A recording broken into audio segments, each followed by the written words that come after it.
Oh, goodness me. Oh dear. Hey everybody, it is Peter here and Sal, how are you? hey, how you doing today? Good, thanks. Yeah, it's good. Hey, today we're going to talk about finding fitness after 50, or in my case, finding fitness after 60. And we're going to look at it from a personal perspective. So I'm going to start off with my childhood because I grew up around a family of obese um, parents as well as grandparents and great grandparents. So I have a long history of obesity in the family. And I witnessed very early the impact that sitting and looking at four walls and not being able to do things was going to have on life. So there were no role models back then for me as far as exercise is concerned or taking care of yourself. And so it was just an absolute foreign thing for me. And, I grew up in the 60s. So, and I don't think that exercise was really a big thing back then either. What about you, Sal? From your childhood, what was it about? From my childhood, we were a huge basketball family. Basketball was a big thing in our Yeah, family. Um, my dad played basketball in high school. So I think, right. that sort of come up on my mum's side of the family. My grandmother was a Queensland tennis player. So tennis Oh, was on my mum's side of the family. Yeah. Um, but basketball was huge for us. I started playing basketball when I was 5. Um, mm-hmm. and I had 3 sisters. They all played basketball. My mum and dad played basketball. My dad coached basketball. My mum refereed basketball. So it was a huge part of our life for a long, long time. I think I stopped playing basketball when I was 18 or 19. Mm, My mum was still playing basketball. She would play daytime basketball, nighttime basketball. Dad was still coaching. Um, so yeah, basketball was a big part of our family. And it was never about um, staying healthy. It was just, no. I grew up in the 70s, so it was just what we did. Yeah. But you got to see at a young age what it was like to have that social interaction and the benefits of what was happening. You felt good afterwards Yeah, when yeah, you were playing, when you were involved in that sport. I mean, my mum got me involved in hockey, and that's because I was a shy kid. And so yeah. she just wanted me to get around more people and to be more interactive. She also put me in lots of other things as well. So, that was sort of like my first experience with, hey, I'm super fast. Mm. I can run, Um, but I did do PE at school as it was an expectation, so I'm sure that you did as well too. So my first real Mm. exposure to exercise and what that was all about was in my 40s.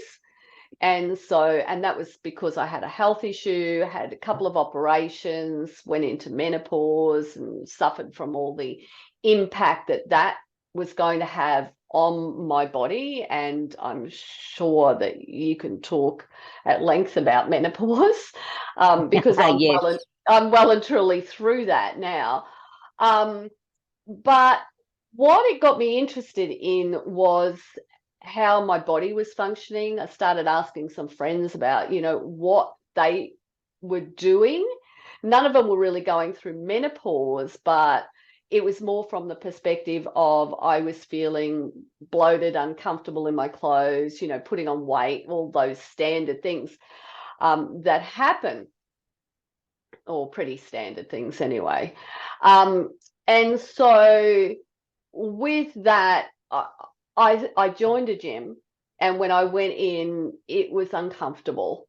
It was extremely uncomfortable, and I would say it was like that first time interview at a job.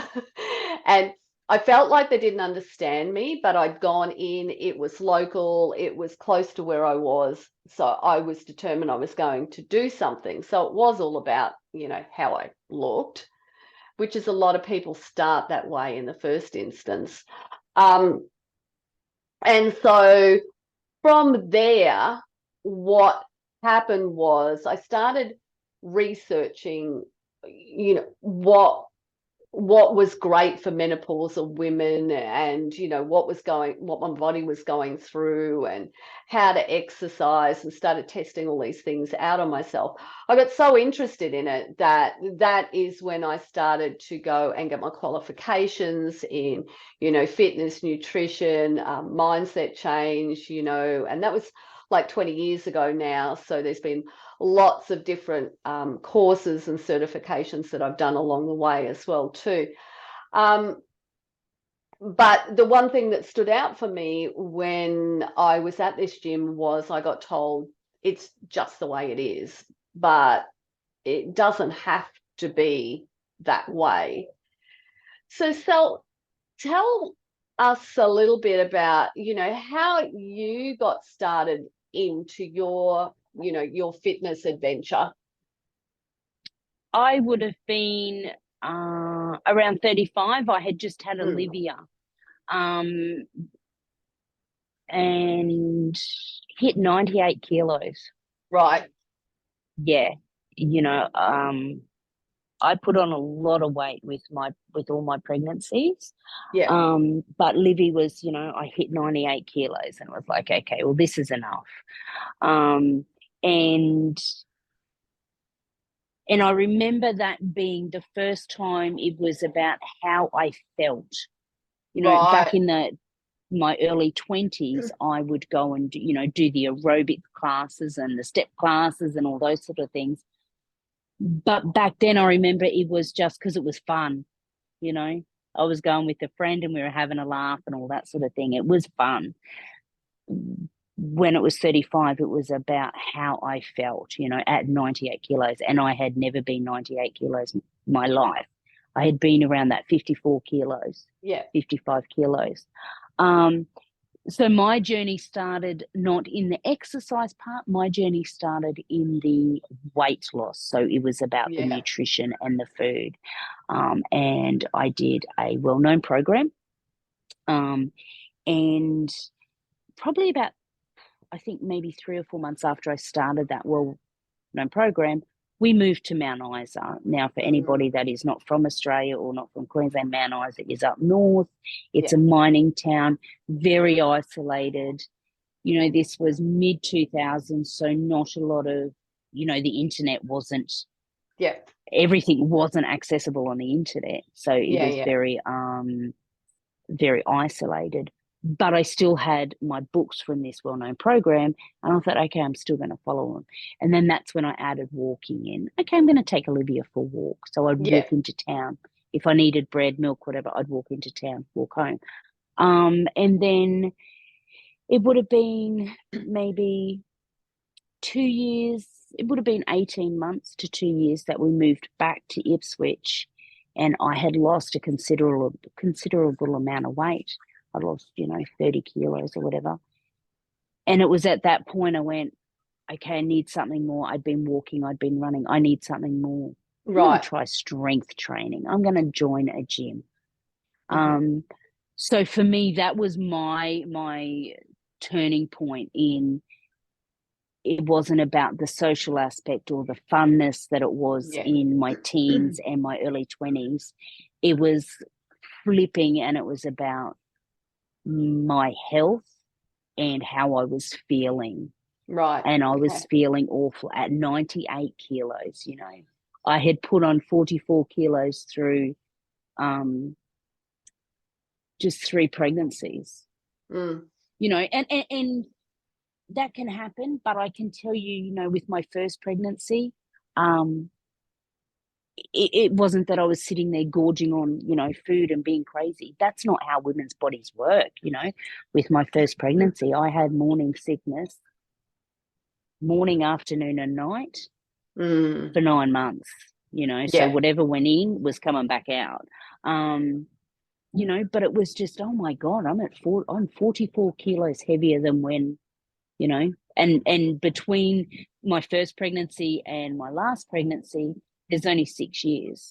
So in 6 years, I've put on 44 kilos, you know, Yeah, yeah, and that can be scary. Yeah. yeah, yeah, exactly. Um, I, when I was in my 40s, when I first started getting into the fitness industry, and as I said, it's not a natural thing for me. I felt 10 foot tall and bulletproof. I've got to say that. Um, as I went into my 50s, I felt life was chaotic.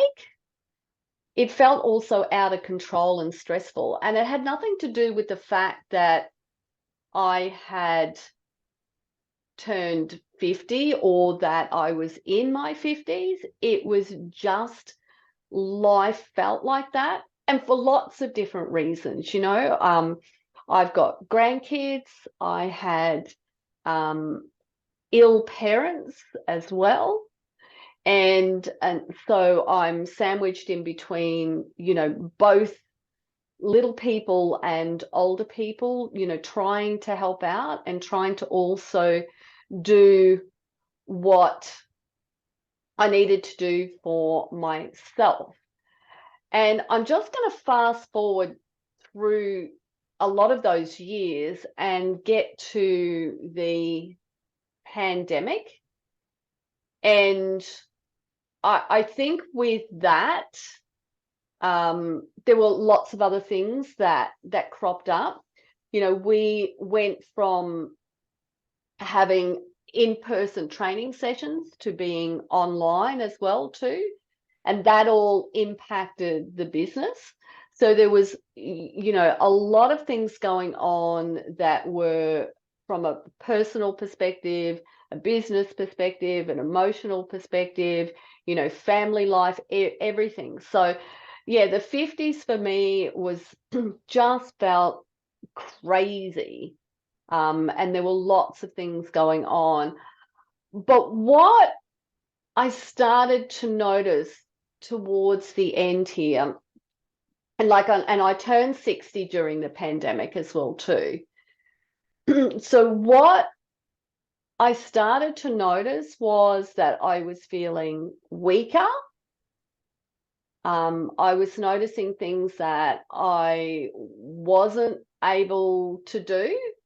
I was getting out of breath easier, and I started to make those, those noises that are reserved for your parents, those grunting noises. And I tell you what, every time I hear myself doing something like that, I go, no, don't do that. Um, but it was at that point that I had this realization, Sal, that I was on that downhill run of that aging slippery slope. And I had this self-awareness, and I honestly believe that has been a critical turning point for me. And I believe that self-awareness is the most critical aspect, the most important element that any single one of us can tap into when it comes to helping ourselves improve. Absolutely. Absolutely. Yeah. And I don't think we are self-aware enough, or that we take the time to become self-aware. Yeah. Because as women and as we're aging, and I'm finding this out now because I've just become a grandma. Mm-hmm. And and I was thinking about it the other day. I have 3 adult children. I have he'll be 24 in April, 24-year-old son. I have a 22-year-old daughter, and I have an 18-year-old daughter. The 18-year-old daughter has just had the baby. And when we have our kids and they're little and we can't wait for them to grow up because we think that we're going to have time to ourselves. Yeah. Yeah. And we don't. That focus, our focus, and we do it to ourselves, our focus is different, Mm. you know. And there's still that focus, and there's still, I know for myself, you see me often doing it. Oh, I've just got to do this for this person. I've just got to Yeah. do this for this person. I've got to do, you know, excuse me. But they're adults, you know. And it's changing as we get older. It's changing that mindset Mm. and becoming self-aware that that's what we do. When we're so focused on everybody else and putting everybody else's needs first, Mm. we don't give ourselves time to think about our needs, how we're feeling. And I'm not talking emotionally, I'm talking No. in our body, physically. How are you feeling? You know, I have been catching myself these past couple of weeks because, you know, Landon's now 6.5 months old. Mm. He is moving like crazy. It's, you Yeah. know, stand up, sit down, jumping around, all that sort of stuff.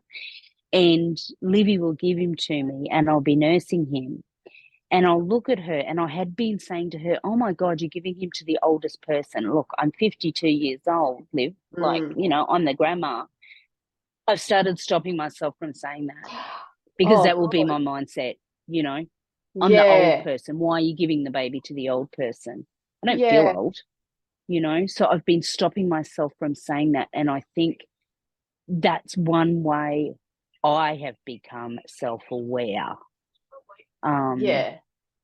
You know, we don't do that enough. We don't think, we don't become self-aware. And as I said, self-aware your isn't just about your mind, and it isn't just about your emotions. It's about your physical feeling, those aches and Yeah. pains and all that sort of thing. Yeah. So would it be fair to say that you're feeling like your 50s felt like my 50s, you know, chaotic, out of control, stressful?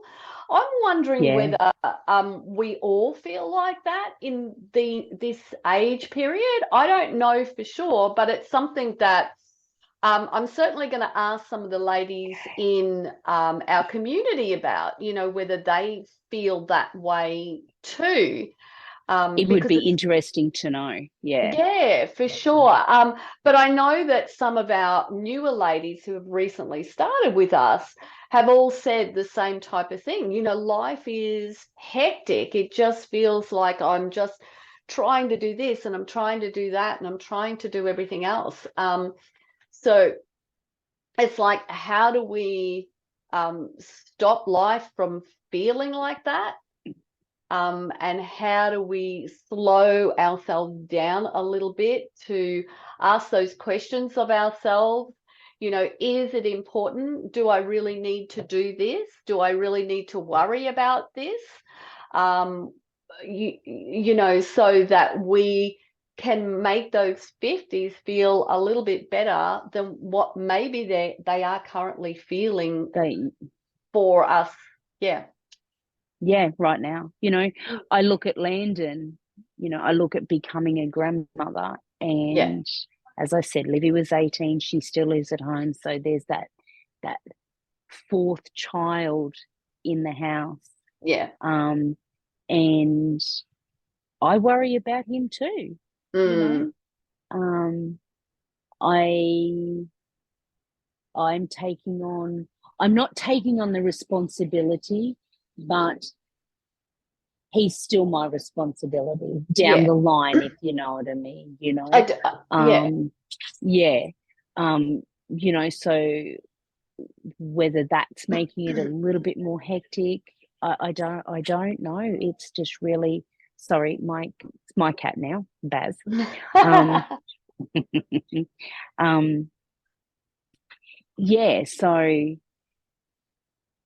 and I think for me, you know, it doesn't matter how many routines I put in place, you know, because I have two daughters that don't drive. So I'm also, you know, I have to drive The them taxi to where they driver. need to go. Yeah. Yeah, Yeah. exactly. Or Uber driver, whatever you want to call it. I want to go back to Sorry, this Fuzzy's just deciding to push everything off.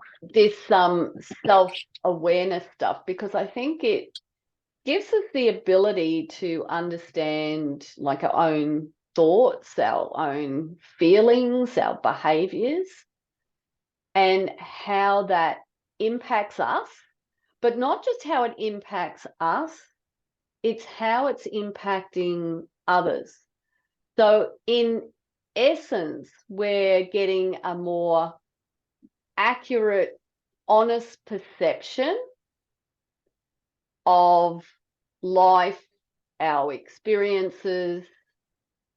And what we can do with that is use it as a guide for like personal growth, development, and identify areas that need improvement, make better decisions, and, you know, build better relationships with people as well too. So I think really, if I was to encourage any woman who is trying to find fitness after 50, it would be to take that honest approach to how you are feeling, what your thoughts are, what your behaviors are, and is it leading you to where you want to be now, but in the future? And I don't want everyone to think about 10 years' time. I want you to think about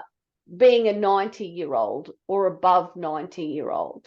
You know, do you want to be that, you know, woman who was like my grandmother, who had to have people come and bath her, couldn't do her own shopping, all of those things? And, you know, and that's where my mum is almost at as well too. So, you know, she basically sits at home, you know, 7 days a week and looks at her four walls, except for when I go over there and run her to doctor's appointments. So, you know, there is so much value for ourselves in understanding and being honest with ourselves. And I think that was the most, as I said, it was the self-awareness that got me started. And then from there, I've looked at, for example, what's my walking pace? Mm-hmm. Because I was noticing I was slower. Now, I'm not as slow as the average 60-year-old. I'm way faster than what they are, but I'm not as fast as what I was in my 40s. And I went, you know what? I'm going to get back to that. And I'm pleased to say that I am back to that, because Mm-hmm. I made the effort to put some focus into that. And I think focus is another important aspect when we're Yeah. trying to make those changes. Would you agree on that? You know, and you know, are there any stories that you can tell us about how focus has helped you? I just want to go back to the self-awareness when you were talking about being honest. I think another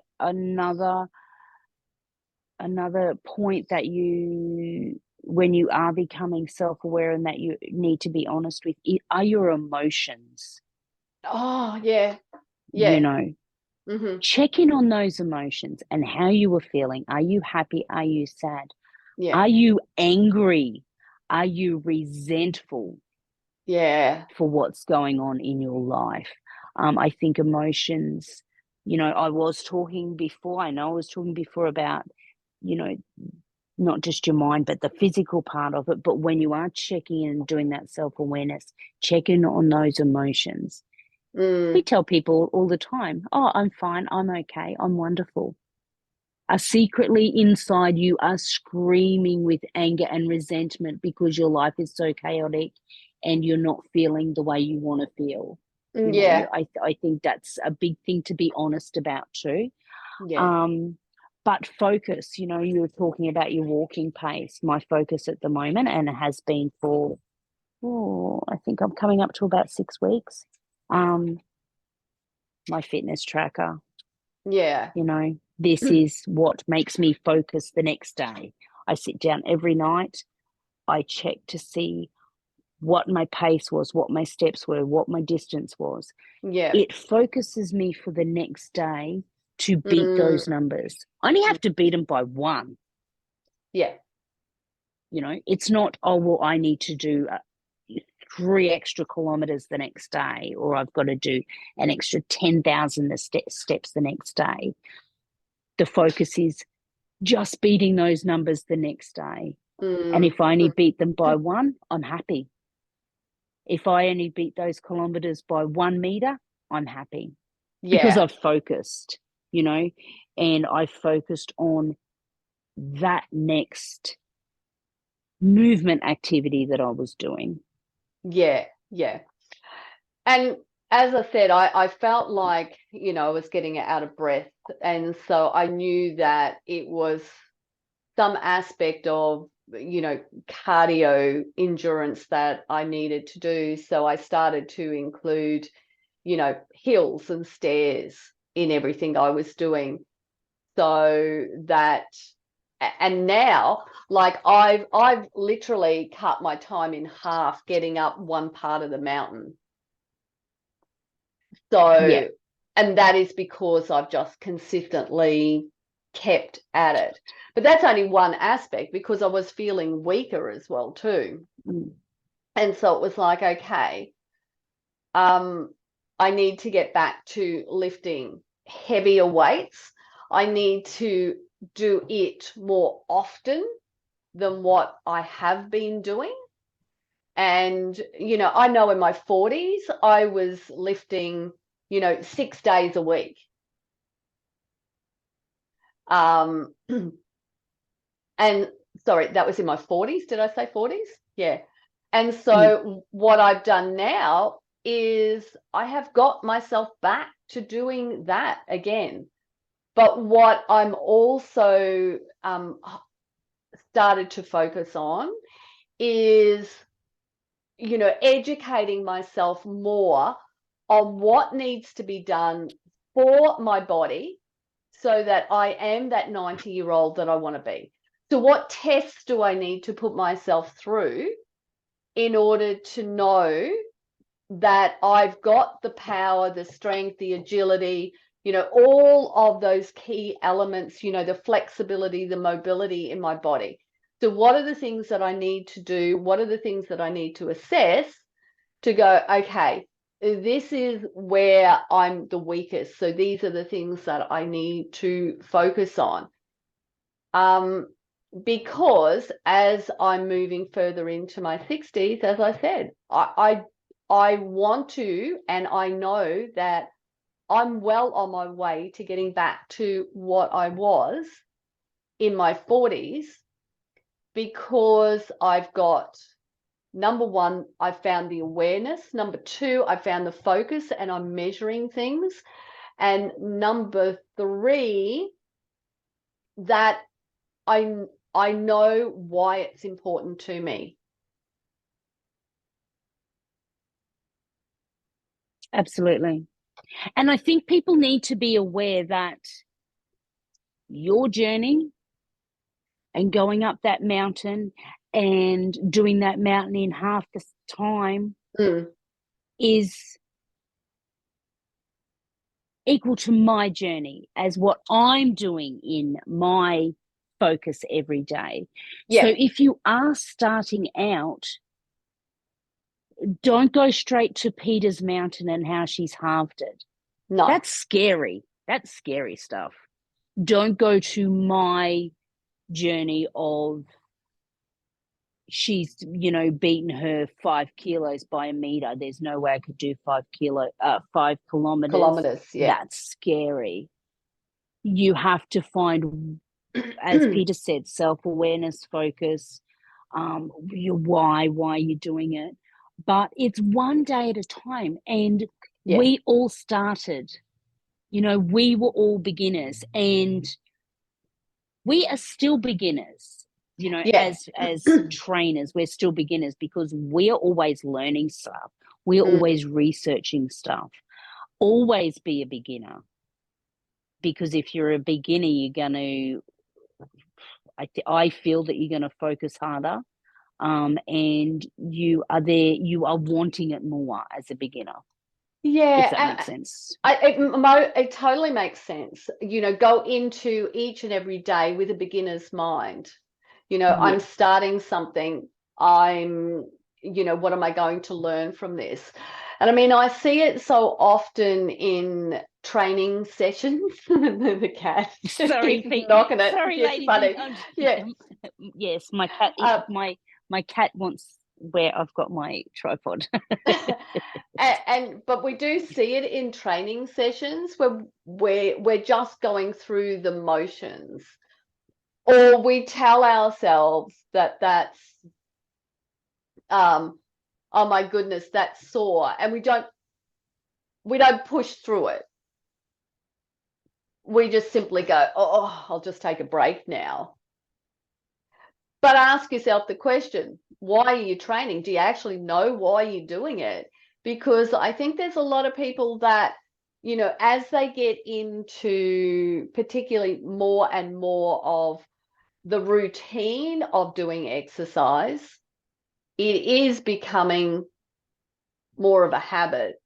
And I'm going to say that I don't want your exercise to be a habit, because when it's a habit, you're on autopilot. So you're not thinking about it. I want it to be something that you are thinking about, and you're thinking about, why am I doing it? What is the goal for today? What do I want to achieve? And I think that is another aspect of, finding fitness after 50. It's like, why am I doing this? Is so critical. But what am I going to achieve today is just as important. So don't just go through the motions. No, break it down into those little focuses. You have your big focus. This is how I want to look at 90, or this is how I want to feel at 90. Yeah. Okay, my focus tomorrow is. Yeah, for sure. I think, Sal, is there anything you want to add before we wrap up? I just want to go back to the self-awareness, and I say this all the time. Me too. I was write it down, get a book. Yeah. No, I was definitely going to go back to that self-awareness to wrap up as well too, ladies, because we want to challenge you today to actually get real and honest with yourself, and to go, well, okay, I am over 50, or I am over 60, or whatever age it is. How am I honestly feeling right now? What are the things that I'm noticing in myself? So, once you know that, and once you're being honest with yourself, you're ready to take that next step. And can I just add to that, and to anybody out there that is going to do this self-awareness, just know that you are probably not the only woman on the planet that is feeling that way. There are probably 5 million other women feeling that way. Probably not 5 million, but you get my gist. So, be honest. Don't be afraid to be honest. Yeah, absolutely. Thanks for joining me today, Sal. Thanks for having me. I'll give my chair back to Bazza now. He'll be happy. Thanks for joining us, ladies. We'll see you soon. Bye for now. Bye.